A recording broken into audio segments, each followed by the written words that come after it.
The scars pulled when she smiled, so Ilara had learned not to smile. She stood at the edge of the great hall, pressed against the cold stone wall, watching the feast unfold before her. Candles blazed from iron chandeliers. Music swelled from somewhere she couldn't see. Nobles in silk and velvet laughed and danced and drank wine that cost more than she would earn in a lifetime. And she, the Omega, the lowest of the low, the broken thing that even other servants pitied, had been ordered to attend. A gift, her pack Alpha had called her when he'd dragged her before the Lycan King's court 3 days ago. A token of our loyalty and submission. She's nothing special, but she's obedient. She'll serve however you see fit. Ilara had kept her head bowed through the entire exchange, had felt the weight of 100 stares on the ruined side of her face, the side where her former Alpha's claws had torn through flesh and left behind a map of raised white ridges that ran from her temple to her jaw. She'd been 15 when he'd marked her. Punishment, he'd said, for looking him in the eye. Omegas didn't look Alphas in the eye. Omegas kept their heads down and their mouths shut and their faces hidden, especially when those faces made people flinch. The Lycan King hadn't flinched. That was the strange thing. When her pack Alpha had yanked her chin up to display her scars, proof of her submission, her brokenness, her worthlessness, the king had simply looked at her with amber eyes that burned like banked coals. He hadn't said anything, hadn't reacted at all, just looked and looked and looked, until her pack Alpha had grown nervous and released her chin and stepped back. "She's yours, Your Majesty," he'd said. "Do with her as you will."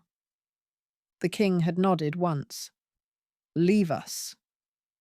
And now, 3 days later, Ilara stood at the edge of his feast, wearing a gown someone had laid out for her, deep green velvet, finer than anything she'd ever touched, and tried to make herself invisible.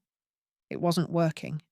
She could feel the stares, the whispers, the way conversations stuttered and stopped when people noticed her, then resumed with cruel undercurrents she could hear even from across the room. "Is that the Omega?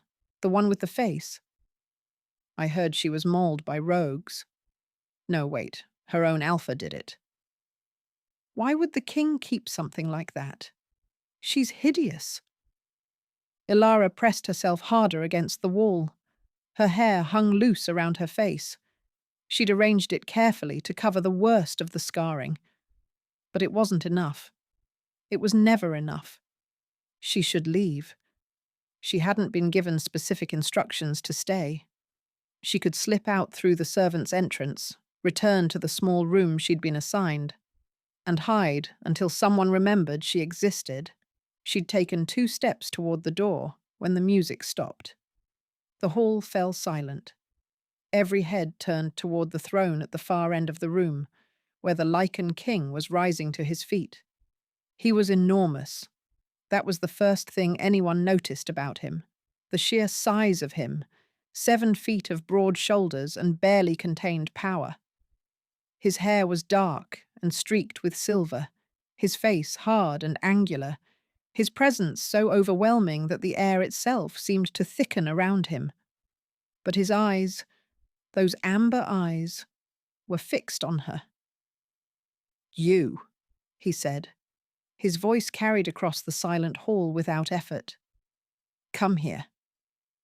Ilara's heart stopped. Every instinct screamed at her to run, to hide, to disappear into the shadows where broken Omegas belonged.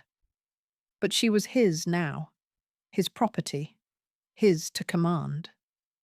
She walked. The crowd parted before her like water around a stone. She kept her head down, her hair curtaining her face, her eyes fixed on the floor. Each step felt like a mile. Each breath felt like drowning.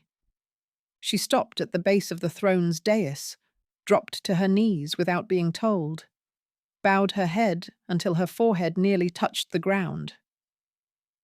Your Majesty. Her voice came out as a whisper. Silence. Then footsteps. Heavy boots descending the stairs, stopping directly in front of her. She could see the edge of his cloak, black velvet trimmed in silver fur, could smell him, pine and smoke, and something wild that made her wolf whimper in the back of her mind. Stand. She stood, kept her head bowed, kept her hair over her face. Look at me. Her throat tightened. Your Majesty, Look at me, Alara. He knew her name. The realization hit her like cold water. Her pack Alpha had never used her name. She'd been Omega or Girl or the Scarred One for as long as she could remember.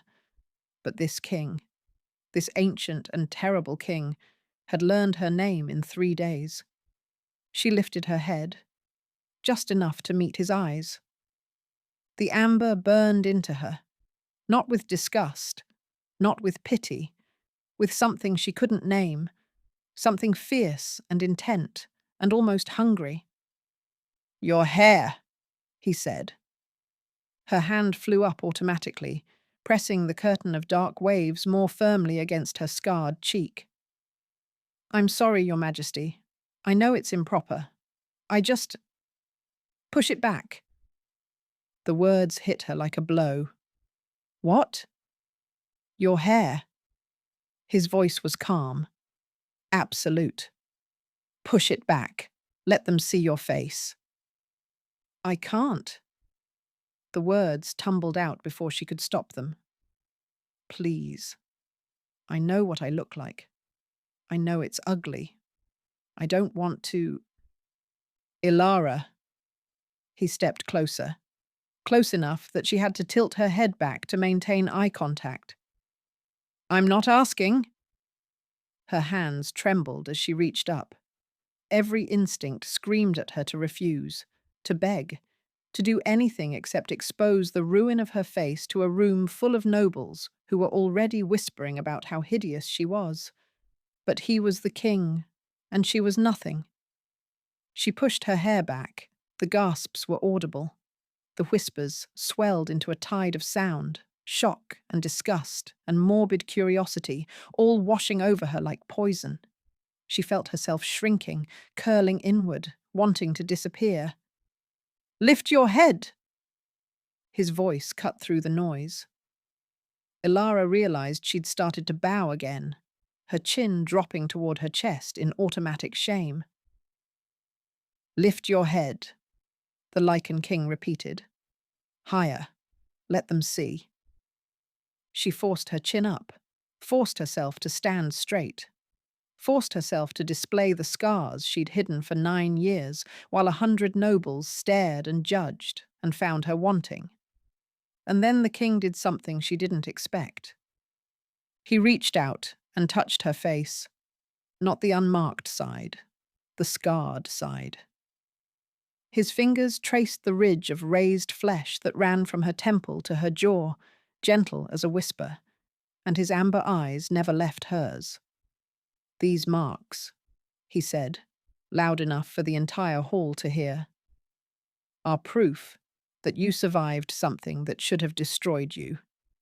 They are not shame. They are not ugliness. His thumb brushed across her cheekbone, impossibly tender. They are victory. Ilara couldn't breathe, couldn't think, couldn't do anything except stare at this ancient king who was touching her ruined face like it was something precious. I don't understand, she whispered. The Lycan king smiled. It was a small thing, barely a curve of his lips, but it transformed his face from terrifying to something that made her chest ache. You will. He released her face and turned to address the hall. His voice rang out like a command, like a challenge, like a declaration of war. This woman is under my protection. Anyone who disrespects her disrespects me. Anyone who harms her will answer to the crown. His amber eyes swept across the assembled nobles, and Ilara saw more than one flinch. "Is that understood?" The silence that followed was deafening. Then, one by one, the nobles bowed their heads. The king turned back to her and offered his hand. "Come, sit beside me."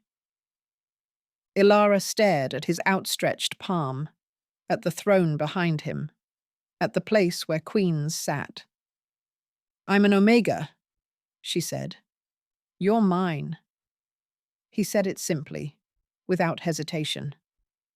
"Now come." She took his hand, and for the first time in 9 years, she didn't try to hide her face. The feast ended at midnight. Ilara had spent every moment of it at the king's side, perched on a chair that had been brought up specifically for her, trying not to flinch every time someone looked in her direction.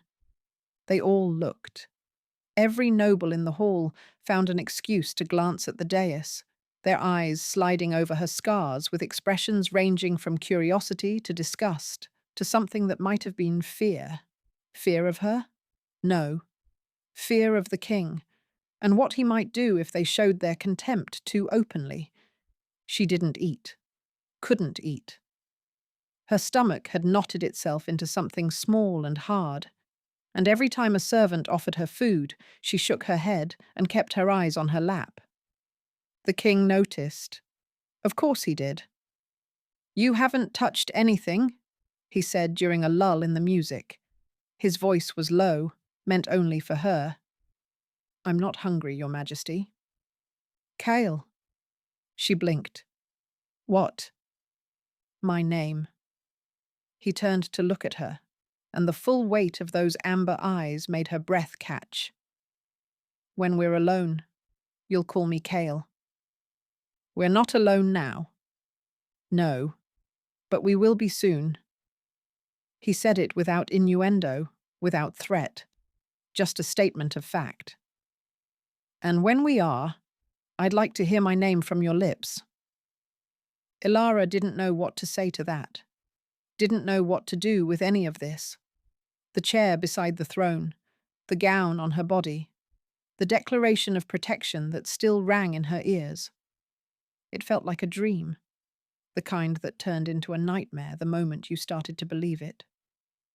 When the last of the nobles finally filtered out, the king rose and offered her his hand again. "Come, I'll show you to your chambers." "My chambers?" She'd been sleeping in a small room near the servants' quarters, clean but sparse, appropriate for an Omega. "You didn't think I'd leave you in that closet?" Something flickered across his face. Not quite anger, but close. "You're not a servant, Ilara. You're not property. Whatever your former alpha told you, whatever he made you believe, it ends now." She took his hand because she didn't know how to refuse. His palm was warm and rough with calluses, swallowing her fingers completely. He led her through corridors she'd never seen, up staircases she'd never climbed, past tapestries and paintings and doors carved with wolves and moons and ancient symbols she couldn't read. Finally, he stopped before a door of polished oak and pushed it open. The room beyond was larger than any space she'd ever occupied. A four-poster bed dominated one wall, draped in deep green velvet that matched her gown. A fireplace crackled with warmth. There were chairs, a writing desk, a wardrobe, windows that looked out over moonlit gardens. "This is mine?" Her voice came out small, disbelieving. "This is yours." Kale remained in the doorway, his massive frame silhouetted against the torchlight from the corridor. "No one enters without your permission. Not the servants. Not my advisors." A pause. "Not me." Ilara turned to face him. "Why are you doing this?" "Doing what?" "All of it." She gestured at the room, at the gown, at her own face. "The feast, the protection, making me sit beside you like I'm someone who matters. I'm an Omega. I'm scarred. I'm nothing. Why would you—" You're my mate." The words dropped into the silence like stones into still water. Ilara felt them ripple through her, disrupting everything she thought she understood. "That's impossible." "Is it?" Kale's amber eyes held hers. "I knew the moment your alpha dragged you into my throne room, the moment I caught your scent beneath all that fear and shame. My wolf has been howling for you ever since." "Mates are supposed to be—" She stopped, swallowed. "They're supposed to be equal, matched. I'm an omega. You're a king." "I'm aware of the disparity." "Then you know this doesn't make sense." Her voice cracked. "Fate doesn't pair kings with broken omegas. Fate doesn't— Fate does whatever it wants." He stepped into the room. Just one step, but it felt significant. "I've lived for 400 years, Ilara. I've watched my kingdom rise and fall and rise again. I've buried friends and enemies and everyone in between. And in all that time, I never found my mate. Never felt the bond. Never understood what other wolves meant when they talked about that pull, that recognition, that sense of coming home." His voice dropped lower. "Until you." She shook her head. "You don't want me. You can't want me. Look at my face." "I am looking at your face." "Then you see what everyone sees. The scars, the ugliness, the— I see a survivor." He took another step closer. "I see a woman who endured 9 years of cruelty and emerged with her spirit intact.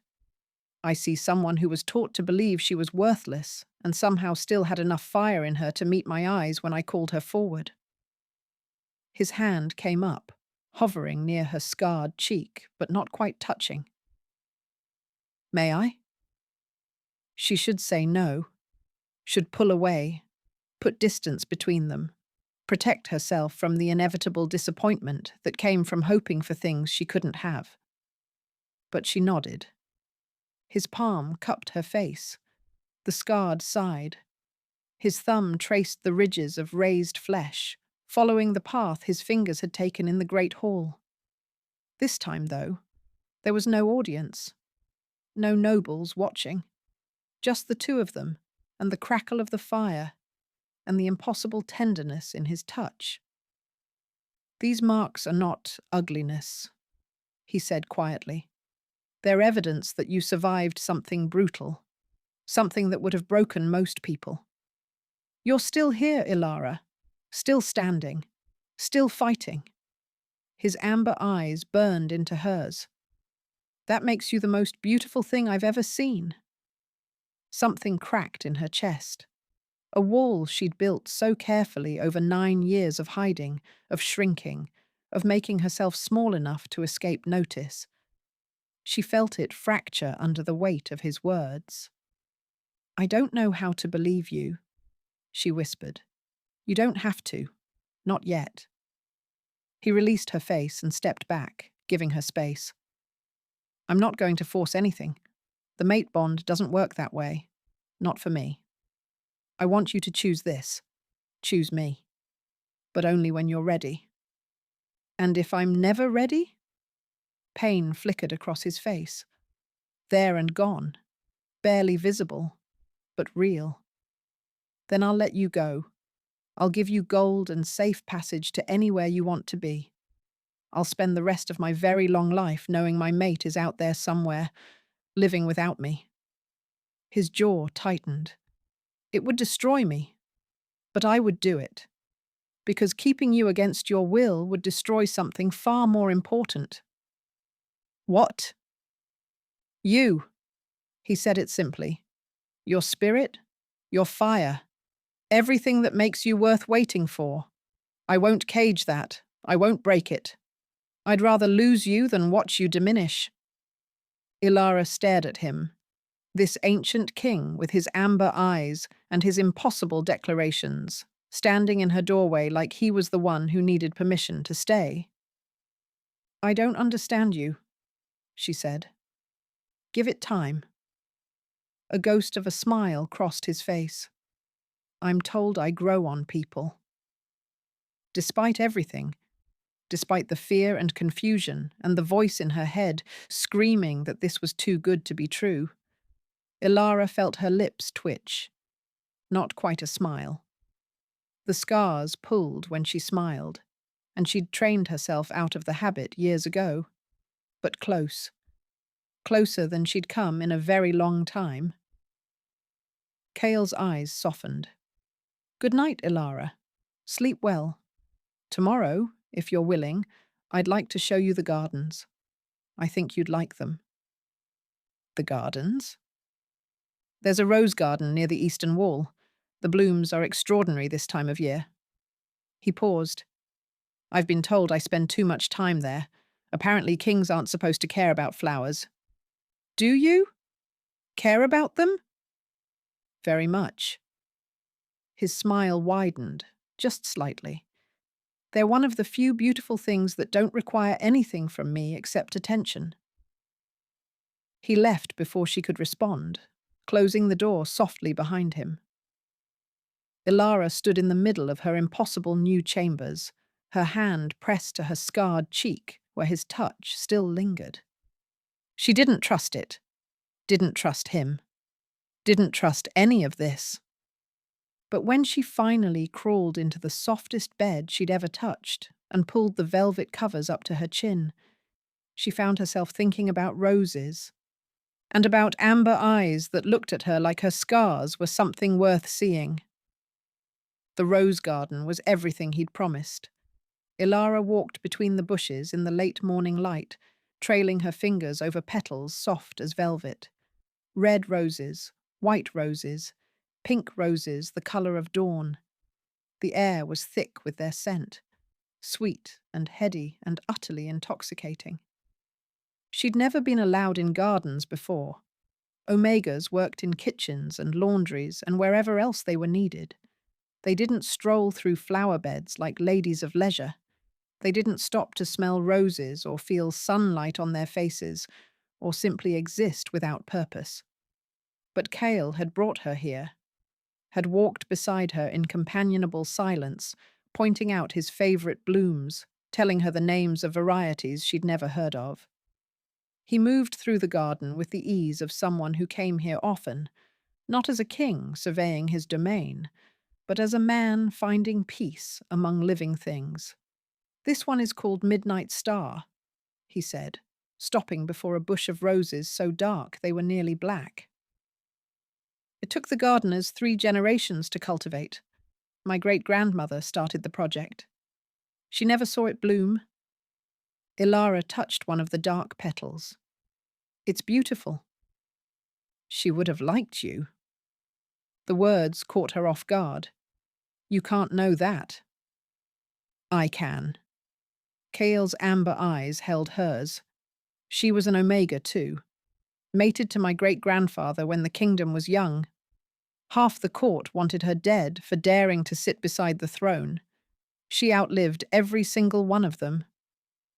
Something shifted in Ilara's chest. An Omega queen? The first of many, if the histories are to be believed. Fate has never cared much for hierarchy. A wry smile crossed his face, much to the nobility's eternal frustration. They walked in silence for a while longer. Ilara found herself relaxing despite her best instincts.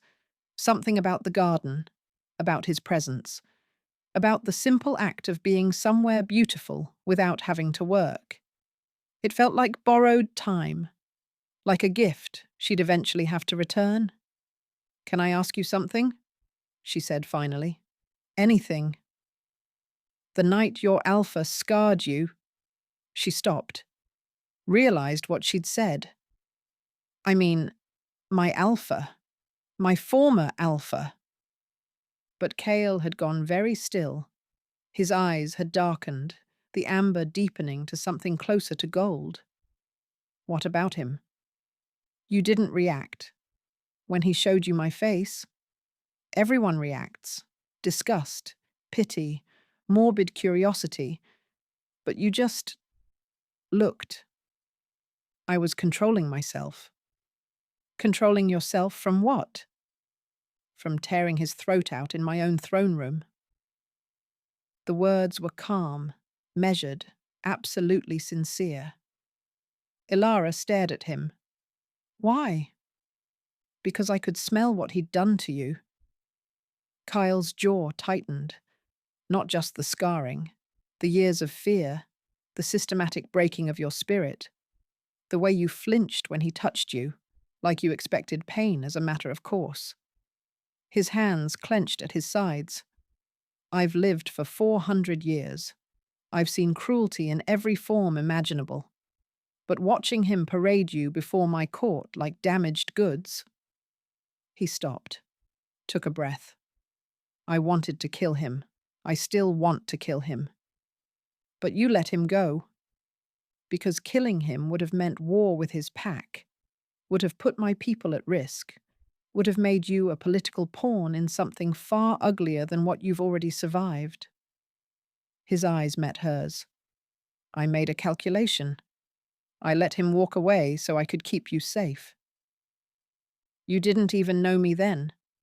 I knew you were mine. He said it simply. That was enough. Ilara didn't know how to respond. She turned away, wrapping her arms around herself, staring at the dark roses without really seeing them. He didn't scar me because I looked him in the eye, she said quietly. Silence. That's what I told everyone. What he told everyone. But it wasn't true. She took a shaky breath. I was 15. He wanted... The words stuck in her throat. He wanted things I wasn't willing to give. I fought back, so he made sure no one else would ever want me. The silence stretched. Ilara kept her back to him, unable to face whatever expression was on his face. Disgust, probably. Or worse, pity. She'd never told anyone the real reason for her scars, had let the official story stand because it was easier than admitting the truth, that she'd been punished for saying no. Ilara. His voice was closer than she expected. She turned and found him standing right behind her, his amber eyes blazing with something that looked like fury and anguish and fierce, burning pride all tangled together. You fought back, he said. I lost. You survived. His hands came up to cup her face, both sides, the scarred and the smooth, holding her like she was something infinitely precious. You were 15 years old, facing an alpha 3 times your strength, and you fought back. You said no. You refused to be taken. His forehead came to rest against hers. That's not losing. That's victory. It doesn't feel like victory. Her voice broke. It feels like I've been paying for that moment every day since. Hiding, shrinking, making myself small enough that no one would ever want me again. I want you. You don't know what you're saying. I know exactly what I'm saying. He pulled back just enough to look at her, his thumbs tracing gentle circles on her cheeks. I want the woman who fought back when she had every reason to submit. I want the survivor who carried her scars like a brand of shame for 9 years, never knowing they were proof of her courage. I want you, Ilara, every broken piece, every hidden wound, every part of yourself you've been taught to hate. Tears spilled down her cheeks. She couldn't stop them, couldn't stop the flood of emotion that had been building since the moment he'd touched her face in the great hall and called her scars victory. I don't know how to be what you want, she whispered. I don't know how to be a queen. I don't know how to be a mate. I don't even know how to be someone who doesn't hide. Then we'll figure it out together. His thumb brushed away her tears. I'm not looking for someone perfect. I'm not looking for someone who already knows how to navigate courts and politics and the weight of a crown. I'm looking for someone real, someone brave, Someone who makes me feel less alone after 400 years of solitude. His voice dropped. I'm looking for you. Ilara's breath caught. He was so close. Close enough that she could feel the heat radiating from his body, could count the flecks of gold in his amber eyes, could see the restraint it was costing him not to close the distance between them. Kyle. It was barely a whisper. Tell me to stop, he said. Tell me to step back. And I will. I'll give you all the time you need. I'll wait years if I have to. But if you want this, if you want me. She kissed him. It wasn't graceful, wasn't practiced. She had to rise up on her toes to reach him, and her hands didn't know where to land, and her heart was pounding so hard she thought it might shatter. But his arms came around her like she was something precious. His lips moved against hers with a tenderness that made her want to weep. And for the first time in 9 years, the scars on her face didn't matter. Nothing mattered except him, except this, except the impossible feeling of being held by someone who saw every broken part of her and wanted her anyway. When they finally broke apart, Cale pressed his forehead to hers and let out a shaky breath. I've waited 400 years for that, he murmured. Ilara laughed. Actually laughed. A real sound. Bright and startled and completely involuntary. The scars pulled. She didn't care. Was it worth the wait? Every single moment. He kissed her forehead, her unmarked cheek, the ridge of scar tissue that ran along her temple. Every single one. She should have been afraid, should have been waiting for the other shoe to drop, for the dream to curdle into nightmare, for this impossible man to reveal the cruelty she'd been conditioned to expect. But standing in the rose garden with his arms around her and his lips against her skin, Ilara couldn't find any fear left. Only hope. Terrifying, overwhelming, absolutely undeniable hope. The nightmare shattered 2 weeks later. Ilara was in her chambers, brushing her hair before the mirror, something she'd only recently started doing without flinching, when the commotion began. Raised voices in the corridor, the thunder of boots on stone, the kind of chaos that meant something had gone terribly wrong. She was reaching for the door when it burst open. Her former alpha stood in the doorway.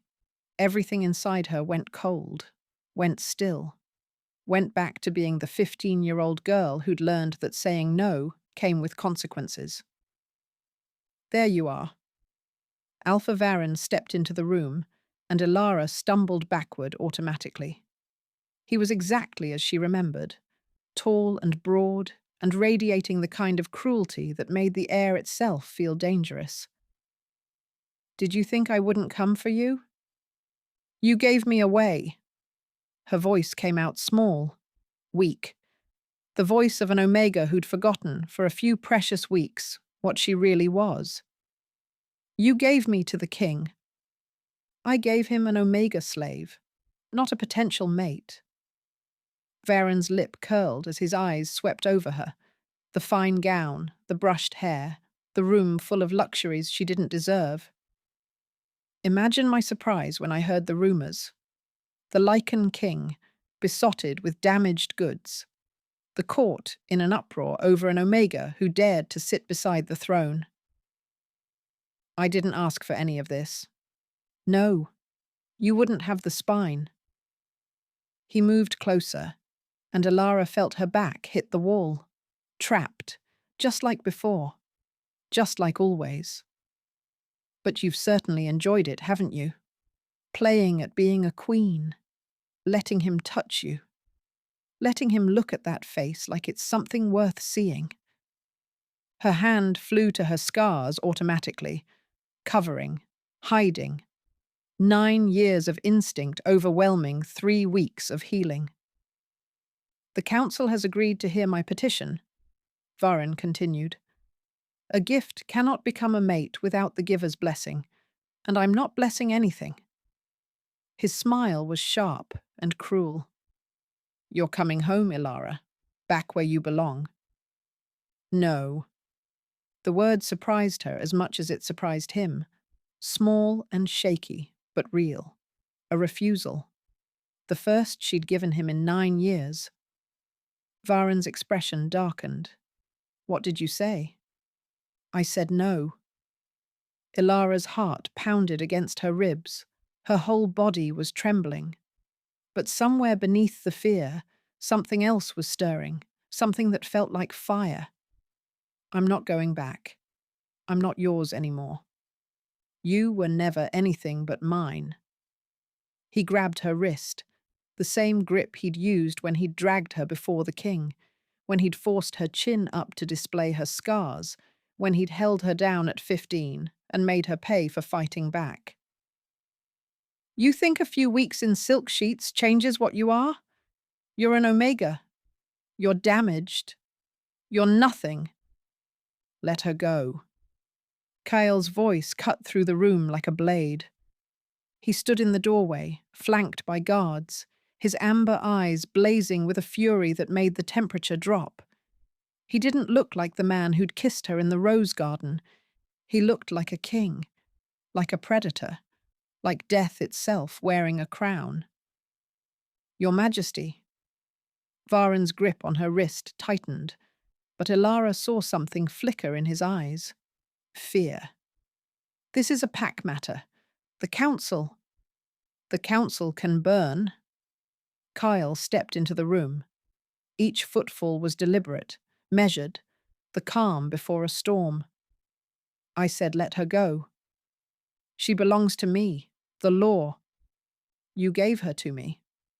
Another step. In my throne room, before witnesses, you called her a gift, a token of submission. Kale's smile was terrifying. Gifts don't come with conditions, Alpha Varen, and they certainly don't get reclaimed. She's an omega. She can't be your mate. The bloodlines. I don't care about bloodlines. Kale stopped an arm's length away. His eyes dropped to where Varen's hand was wrapped around Ilara's wrist, and something ancient and murderous surfaced in his expression. I care about her. And if you don't release her in the next 3 seconds, I'm going to tear your arm off and beat you to death with it. Varen let go. Ilara stumbled away from him, her wrist throbbing, her heart racing. She should run, should hide, should do what Omegas did when Alphas fought over them, make herself small and wait for it to be over. But she didn't run. She walked to Kyle's side, stood beside him, faced the man who had haunted her nightmares for 9 years. I'm not going back, she said. Her voice was stronger now, steadier. I'm not yours. I was never yours. You can petition every council in the kingdom, and it won't change what I choose. Varen's face twisted. You don't get to choose. You're an omega. She's my mate. Kale's arm came around her waist, pulling her close against his side. She's my queen. And if you ever touch her again, if you ever come within 100 miles of her, if you even speak her name, his voice dropped to a growl. I will end your bloodline. Every cousin, every ally, every wolf who ever bent the knee to your pathetic pack. I will erase you from history so thoroughly that no one will remember you ever existed. The silence that followed was absolute. Varen's face had gone pale. His eyes darted between Kyle and Ilara, looking for weakness, looking for doubt, finding none. This isn't over, he said finally. But his voice had lost its edge. The council will do exactly what I tell them. Kyle's smile was savage. I've ruled this kingdom for 400 years. I've crushed rebellions, won wars, and buried more enemies than you've had hot meals. Do you really think a single-pack alpha with delusions of importance is going to take anything from me? Varen left. He didn't bow, didn't apologize, just turned and walked out of the room with the stiff-legged gait of a wolf who knew he'd been beaten but couldn't admit it. The door closed behind him. The guards took up positions in the corridor, and Ilara finally let herself breathe. Ilara! Kyle turned to face her, his hands coming up to cup her face. The anger was fading from his eyes, replaced by something softer, something terrified. Are you hurt? Did he… I'm fine. She caught his wrists, holding him in place. Kale, I'm fine. I should have killed him. The words came out raw, ragged. I should have killed him months ago, when he first brought you here, when I saw what he'd done to your face, when I smelled your fear. You didn't, because you were protecting me, because war would have made things worse. She rose up on her toes, pressing her forehead to his. You made a calculation. You let him walk away so you could keep me safe. Remember? I remember. His breath shuddered out. I remember every moment, every choice, every second I've spent wanting to burn the world down for what he did to you. I don't need you to burn the world. She pulled back enough to meet his eyes. I need you to be here, with me. I need you to keep looking at me like my scars are something worth seeing. They are. He kissed her, desperate and tender and tasting of relief. You are. Every part of you. Everything you've survived. Everything you've become. Then make it official. The words tumbled out before she could second-guess them. Claim me. Mark me. Make me yours in a way no council can question and no alpha can challenge. Kyle went still. Ilara, are you sure? The claiming mark is permanent. Once I bite you, there's no going back. You'll be bound to me for the rest of your life. I know. She touched his face, the hard line of his jaw, the silver at his temples, the ancient eyes that looked at her like she was made of starlight. I choose this. I choose you. Not because I have to. Not because you saved me. Because for the first time in my life, I know what I want. What do you want? You. She smiled, and the scars pulled, and she didn't care. I want you, Kyle. Every broken piece, every century of loneliness, every part of you that's been waiting 400 years for someone to love. He kissed her again, deeper this time, hungrier. And when his lips moved to her neck, when she felt the press of his teeth against her pulse point, she didn't flinch. She tilted her head back and let him claim her. The bite was sharp and bright and over in an instant.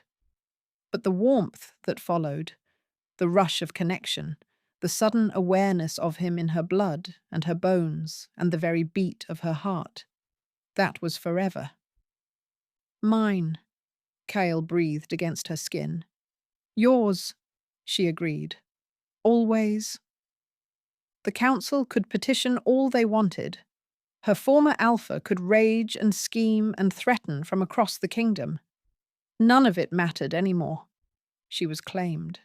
She was loved. She was home. And no one would ever make her hide again. The coronation took place on the first full moon of winter. Ilara stood before the great hall, the same hall where she'd once pressed herself against the wall and prayed for invisibility. The same hall where a king had called her forward and touched her scars and called them victory. The same hall where her life had changed forever. But this time, she didn't hide. Her hair was swept back from her face, secured with pins of silver and moonstone. Her gown was white silk, embroidered with wolves and roses, trailing behind her like a river of starlight. The claiming mark on her neck was visible to everyone, A deliberate choice, a declaration, a challenge to anyone who still doubted. And on her head sat a crown. Not the heavy gold of ancient queens, something lighter, more delicate, silver woven with threads of green, the colour of the gown she'd worn the night they met, the colour of Cale's rose garden, the colour of new growth after a long winter. "You look terrified," Kyle murmured, standing beside her at the front of the hall. "I am terrified." "Good." His hand found hers, squeezing gently. "Terrified means you understand how much this matters. It means you'll take it seriously." "I'm an Omega being crowned queen in front of every noble in the kingdom. I think I understand." "You're my mate being acknowledged as my equal." His amber eyes held hers. "There's a difference." The ceremony itself was brief. Lycan traditions didn't require elaborate rituals, just the acknowledgement of the bond, the presentation of the crown, and the declaration before witnesses. But the weight of it settled over Ilara like a mantle, heavy and real and absolutely irreversible. When it was done, when the crown rested on her head, and the nobles had bowed, and the music had started, Cale led her to the throne. Not a chair beside it, the throne itself. He sat first, then pulled her down onto his lap, proprietary and possessive, and utterly unconcerned with propriety. "Cale!" Her face burned. "Everyone is watching." "Let them watch." His arms wrapped around her waist, holding her close. "Let them see their queen on her king's lap. Let them see that I value you above protocol, above tradition, above everything except your happiness." She should have argued, should have insisted on dignity and decorum and all the things a proper queen would demand. Instead, she leaned back against his chest and smiled. The scars pulled. She didn't care. The feast that followed was grander than anything Ilara had ever witnessed. Food in quantities that could have fed her former pack for months. Wine that flowed like water. Music and dancing and nobles who bowed when she passed, their eyes carefully neutral, their whispers silenced. She knew they still judged her, still whispered when they thought no one could hear, still looked at her scars and wondered what the king could possibly see in damaged goods. But they did it quietly now. They did it with fear in their eyes and submission in their spines, because the claiming mark on her neck was proof that their king had chosen her, and anyone who challenged that choice challenged the crown itself. It was near midnight when the messenger arrived. Ilara was dancing with Kyle. Badly, since she'd never been taught, but he didn't seem to mind. When a guard approached and murmured something in the king's ear, Kyle's expression went cold, distant. The face of a king receiving news he'd been expecting. "What is it?" Ilara asked. "Word from the Eastern Territories." His amber eyes met hers. Alpha Varen's pack has been dissolved. His allies abandoned him. His wolves have scattered to the winds. A pause. He tried to flee in the night. He didn't make it far. Something complicated moved through Ilara's chest. Not grief. She'd spent too long fearing him for that. Not satisfaction either, exactly. Something more like closure, like the final page of a story she'd been trapped in for 9 years. Is he dead? Does it matter? She thought about it.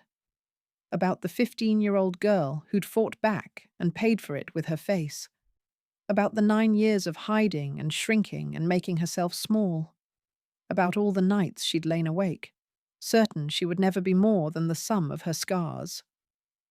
"No," she said finally. "It doesn't." Cale's smile was fierce and proud. "That's my queen." They danced until the musicians grew tired, celebrated until the nobles filtered out, stayed in the great hall until the candles burned low and the fire died to embers. And then Kyle carried her to their chambers and showed her exactly what it meant to be loved. 2 years later, Ilara stood in the rose garden with a daughter in her arms. The child had Kale's amber eyes and her mother's dark hair. She was barely 6 months old, but already she had a grip like iron and a cry that could shatter glass. The nursemaids called her willful. Kale called her perfect. Ilara called her Lily, after the flowers that bloomed beside the midnight star roses, after the promise of beauty growing in unexpected places. "She has your scars," Kale said, coming up behind them. His arms wrapped around Ilara's waist, his chin resting on her shoulder as he gazed down at their daughter. "She doesn't have any scars. Not on her face." He pressed a kiss to Ilara's temple, the scarred one, always the scarred one, as if reminding her that he loved every part of her. "But she has your strength, your fire, your absolute refusal to be anything less than extraordinary." Ilara laughed. "She's 6 months old. She can barely hold her head up. And already she's conquered an entire kingdom." Kale's voice was soft, wondering. "Every noble who visits falls at her feet. Every servant fights for the privilege of holding her. She's going to rule this world, Ilara, just like her mother." "I don't rule anything. You're the king. And you're my queen, my mate, my equal in all things." He turned her in his arms, careful not to jostle the baby, until they were face to face. "I love you. I've loved you since the moment I saw you hiding in the shadows of my feast, trying to make yourself invisible. I'll love you until the stars burn out and the world turns to dust." "I love you too." She rose up on her toes, pressing a kiss to his lips. "Even though you're insufferably romantic. You married me anyway. I didn't have much choice. Some ancient king claimed me without asking. You could have said no. And miss all this?" She gestured at the garden, at the castle, at the life they'd built together. "Never." Lily made a small sound of protest, demanding attention. Ilara laughed and shifted the baby higher, letting Kyle press a kiss to their daughter's tiny forehead. She thought about the girl she'd been, the Omega who'd hidden her face, the broken thing who'd learned not to smile because the scars pulled, the woman who'd been so convinced of her own worthlessness that she'd tried to make herself invisible.